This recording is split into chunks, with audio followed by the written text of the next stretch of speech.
The first Torah portion this morning is taken from Genesis chapter 32, verses 1 and 2.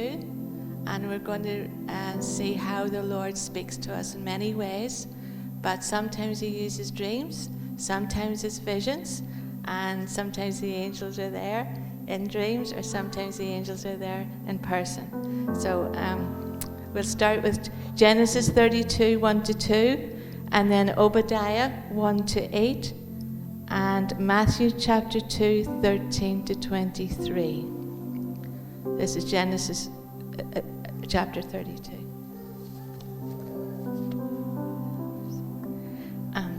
So Jacob went on his way, and the angels of God met him.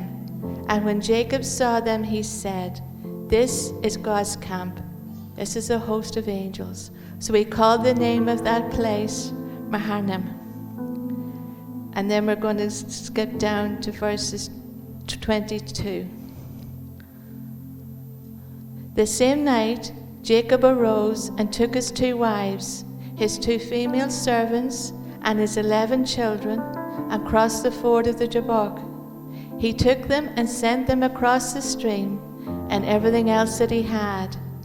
And Jacob was left alone, and a man wrestled with him until the breaking of the day.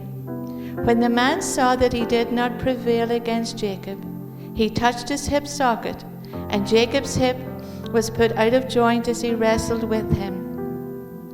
Then he said, "Let me go, for the day has broken."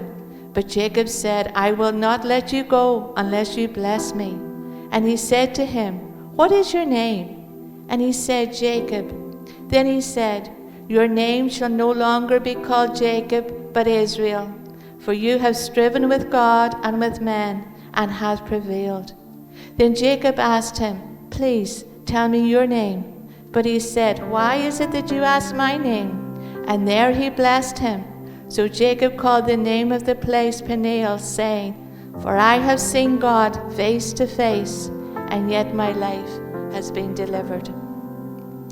And so we're going to jump across now to Obadiah chapter 1.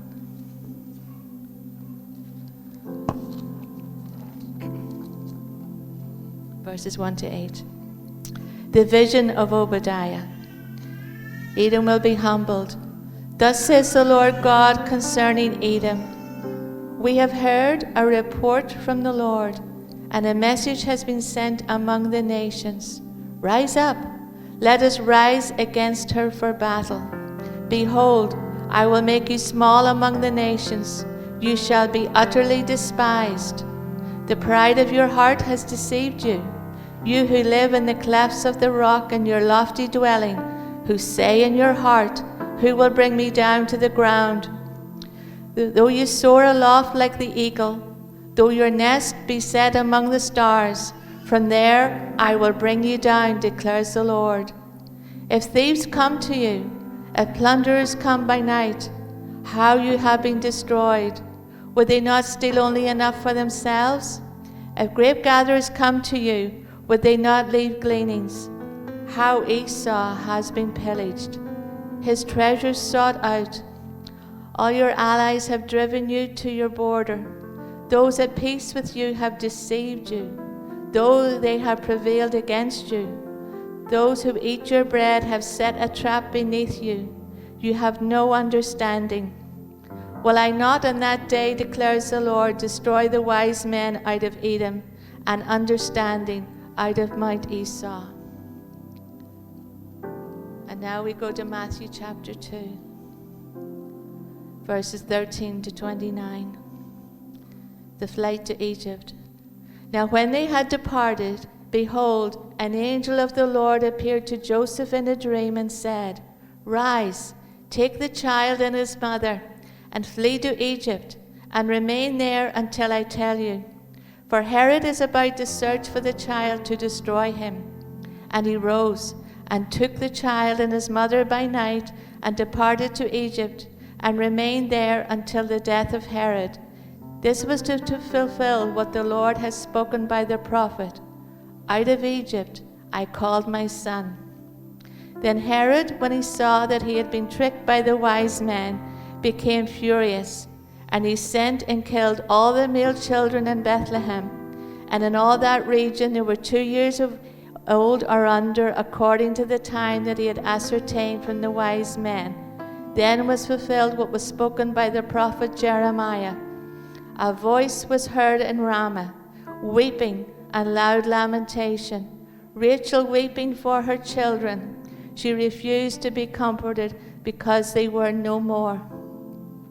But when Herod died, behold, an angel of the Lord appeared in a dream to Joseph in Egypt, saying, Rise, take this child and his mother, and go to the land of Israel, for those who sought the child's life are dead. And he rose and took the child and his mother, and went to the land of Israel. But when he heard that Archelaus was reigning over Judah in place of his father Herod, he was afraid to go there. And being warned in a dream, he withdrew to the district of Galilee. And he went and lived in a city called Nazareth, so that what was spoken by the prophet might be fulfilled, that he would be called a Nazarene.